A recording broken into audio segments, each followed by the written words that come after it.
It's me, Cheryl Price, and welcome to my channel. Kung bago ka pa lang po dito sa aking channel, huwag mo pong kalimutang mag-subscribe at i-hit yung bell icon sa tabi po ng bell button para every time na mag-upload ako ay manonotify ka.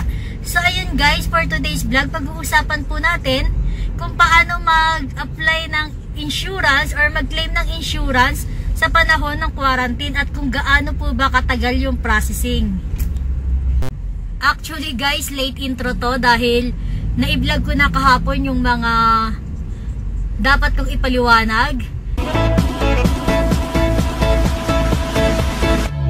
Ngayon po yung aming 11th anniversary, wedding anniversary. So ayan. I love you my love, happy anniversary. Oh, yes! Thank you! Why thank you? You should say I love you too. Yeah, what it is? Love you, maybe. Love you too! Why maybe? Not maybe, I'm thinking of maybe I'm not too much. Yeah, okay. From? Yeah, okay, just driving. So ayun guys, for today's vlog, pag-uusapan natin yung recently na aksidente namin. Actually, hindi naman siya malaking aksidente. Minor car accident. Binangga na naman tayo sa likod. Hindi ko alam kung bakit paborito ng mga motorista yung likod ng sasakyan namin. Lagi nababangga. So, ayun. Ganito po kasi yung nangyari. Mga April po yun. Hindi ko na matandaan kung anong date ng April. Pero nasa affidavit naman siya. Pero ikukwento ko yung buong nangyari.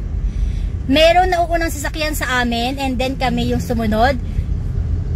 Huminto yung harapan ng sasakyan and syempre hihinto din kami. At may motor sa likod. Yung motor nung nasa likod, parang ano lang siya guys alam mo yung itsura ng motor na walang, parang ano lang, parang kalansay. Ganun yung itsura ng motor niya. Siguro hindi siya nakapagpreno kaagad kaya nabunggo niya yung likod namin. Mamaya ipapakita ko pagbaba ng sasakyan kung ano yung itsura ng pagkakabunggo. Bumaba ako ng sasakyan at may malaking gasgas yung bumper. At si Kuya Boy, medyo namumutla na siya, takot na takot siya. Nakikiusap sa sabi niya, sorry ate. Hindi ko po sinasadya, maliit lang naman yung gasgas. Pero guys, medyo kitang-kita mo yung gasgas. Hindi siya ganun kaliit, pero kitang-kita mo siya. Mamaya papakita ko nga po sa inyo. Naawa ako sa kanya, kaya sabi ko, sige okay lang. Kasi akala ko gasgas lang talaga. E di, umalis na yung motor, wala pang helmet hindi pa siya naka-helmet. Umalis na siya, and then umalis na rin kami, and then 3 seconds pa lang kami nakakatakbo, biglang naramdaman namin yung sobrang vibration ng sasakyan. Ang lakas niya mag-vibrate, and then ang ingay. Alam mo yung parang helicopter, or hindi naman exaggerated naman yung helicopter, parang jeep na medyo maingay yung tunog, ganon. So pagbaba, tinignan namin, yun nga yung gasgas, tapos yung tambutso niya pumasok sa loob. Ayun, mabuti na lang talaga meron kaming car insurance. Dahil April yun nangyari at nasa quarantine period tayo, walang bukas na notary public, so hindi kami makapagpanotaryo. At nagpunta rin naman kami ng police station, pero matagal-tagal daw kami maghihintay kasi meron pang 3 hearing. So kung gusto daw namin, bumalik kami kinabukasan. Ang inisip ko na lang, magpagawa na lang ako ng notaryo. Sarado yung mga notary public dahil nga nasa quarantine period tayo. So nagbukas yung mga office dito sa Santa Maria, Bulacan, mga kalahati na yata ng May or lagpas na ng kalahati ng May. So nakapagpagawa na tayo ng quarantine period ng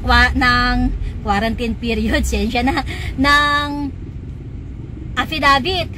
Pero ang problema, hindi tayo makatravel dahil wala tayong travel pass.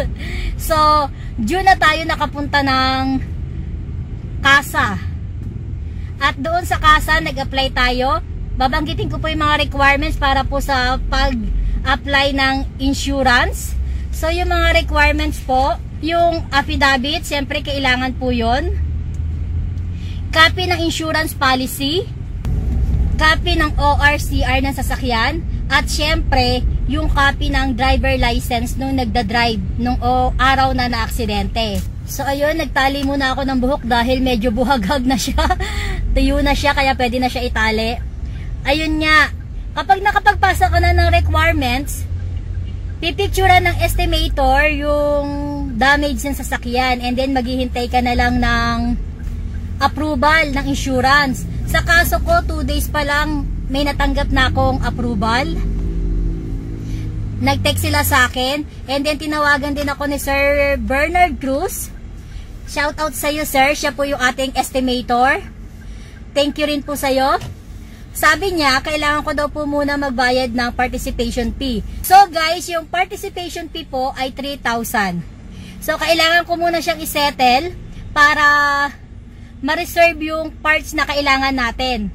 Yung parts po na kailangan natin ay yung kanyang tambucho.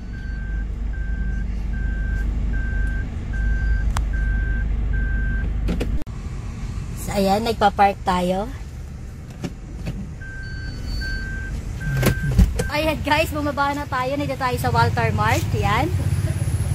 Mamaya i-continue ko po yung sinasabi ko. A few moments later. So ayun guys, yung participation fee po ay 3,000. Before kasi, pag-release na ng sasakyan yung bayad ng participation fee. Pero ngayon kasi guys, walang available na parts. So kailangan natin mag-deposit para ma-reserve sa atin yung kailangan nating bahagi ng sasakyan na tatanggalin or papalitan. So ayun, June 13, nagbayad ako ng participation fee ko. At ngayon, July 6 na. Wala pa rin yung parts. Ilang linggo na yung nakakalipas. Pero understandable naman kasi nasa quarantine period tayo. So may delay ng production at meron din delay ng delivery.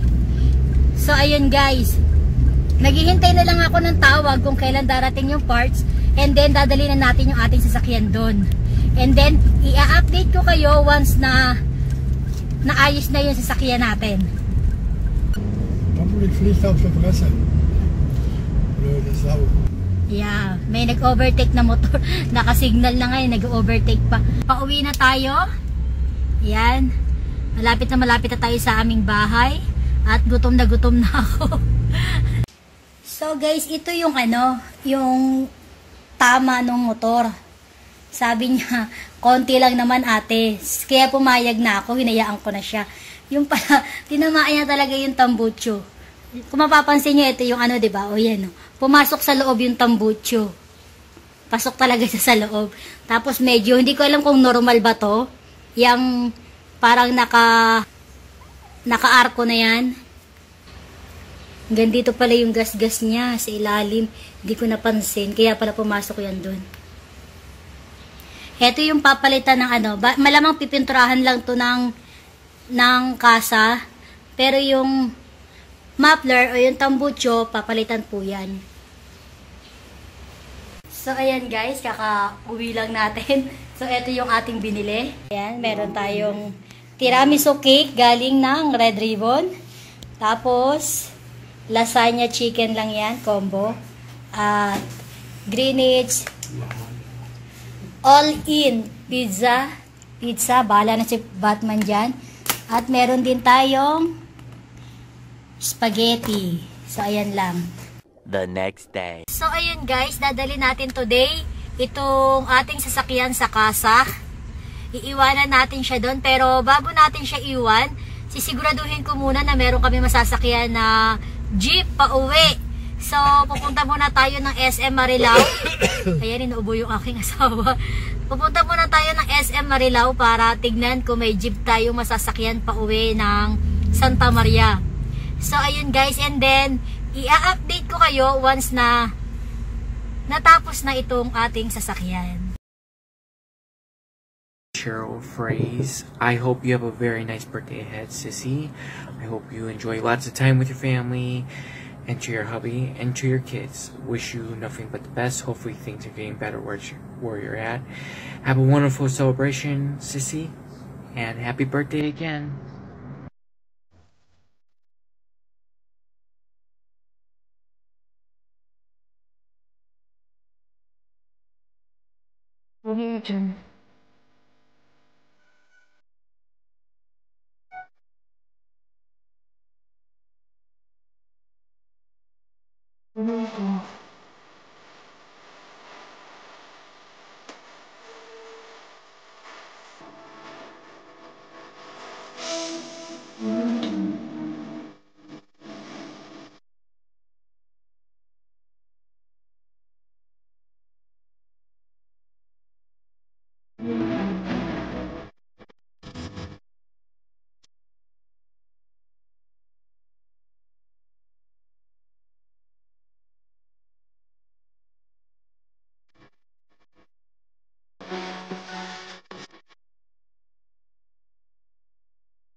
Bago ko nga po pala tapusin itong video natin for today, wag mo pong kakalimutan i-like ito, at kung hindi ka pa po nakaka-subscribe, please do subscribe, hit the bell icon para po every time na mag-upload ako manon-notify ka. Thank you for watching.